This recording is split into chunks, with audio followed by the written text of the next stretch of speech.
Hello friends, welcome to Divya aari work. நம்ம இன்றைக்கி வந்து பார்த்திங்கனாக்கா பேக்கிங் எப்படி பண்ணுறோம் அப்படின்றது தான் பார்க்க போகிறீங்க. இவ்வளோ அளவுக்கு வந்து ஆரி காட்டுக்கு வந்து பேக்கிங் பண்ணி போடுறோம். இது வந்து ஆந்திர பிரதேஷ் தான் போகுது.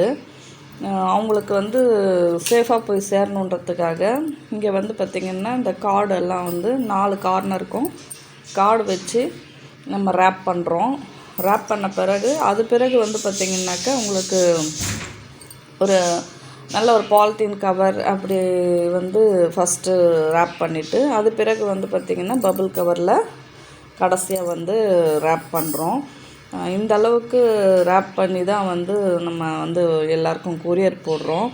இப்போ இந்த கார்பனில் வந்து நம்ம இந்த சுற்றி போடுறோம் பார்த்திங்களா, அது ஒரே ஒரு பேக்கிங்க்கு வந்து பார்த்திங்கன்னா அப்படியே ஒரு இது ரோல் வந்து பிடிக்குது.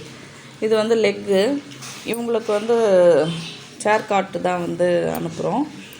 இப்போ வந்து பார்த்திங்கன்னா நம்ம ரேப் பண்ணிட்டோம். இந்த லெக்கு வந்து இப்படி தான் வந்து பேக் பண்ணியிருக்கோம் இதில். அதே மாதிரி இந்த பக்கம் அந்த பக்கம் வந்து கிளிப் பாக்ஸ் வந்து வைப்போம். ஏன்னு கேட்டாக்கா இந்த ஒரே பேக்கிங்காக இப்போ பார்த்திங்கனாக்கா இந்த கவர் போட்டாச்சு, பேக் பண்ணியாச்சு. அடுத்தது வந்து நம்ம பபுள் கவர் வந்து போடுவோம். போட்ட பிறகு தான் ஃபைனலாக வந்து பேக்கிங் வந்து ரெடி ஆகிடும். அது பிறகு வந்து வெயிட் போட்டுட்டு நம்ம கொரியருக்கு எடுத்துகிட்டு போயிடுவோம். இது வந்து பார்த்திங்கனாக்கா நம்ம இப்படி அமிச்சா தான் அது வந்து சேஃபாக போகுது. நிறைய வந்து இந்த மாதிரி பேக்கிங் வீடியோ வந்து எங்களால் காட்ட முடியல. இருந்தாலும் பேக்கிங் எப்படி பண்ணணும் அப்படின்றத பண்ணியிருக்கோம் அப்படின்றதையும் நீங்கள் பார்க்குறீங்க.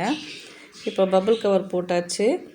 நம்ம ஃபைனலாக வந்து இந்த மாதிரி நம்ம ஃபுல்லாக ரோல் பண்ணியாச்சு. எந்த பக்கமும் வந்து வெளியே வராத அளவுக்கு இவ்வளோ கரெக்டாக வந்து நம்ம ரேப் பண்ணியிருக்கோம். இப்போ இதை வந்து வெயிட் மிஷினில் வெயிட் போட்டு பார்க்குறோம் எத்தனை கிலோ வருது அப்படின்றது. கிட்டத்தட்ட ஒரு 9 வருது. உங்களுக்கு பிடிச்சிருந்துச்சுன்னா லைக் பண்ணுங்கள், ஷேர் பண்ணுங்கள், கமெண்ட் பண்ணுங்கள்.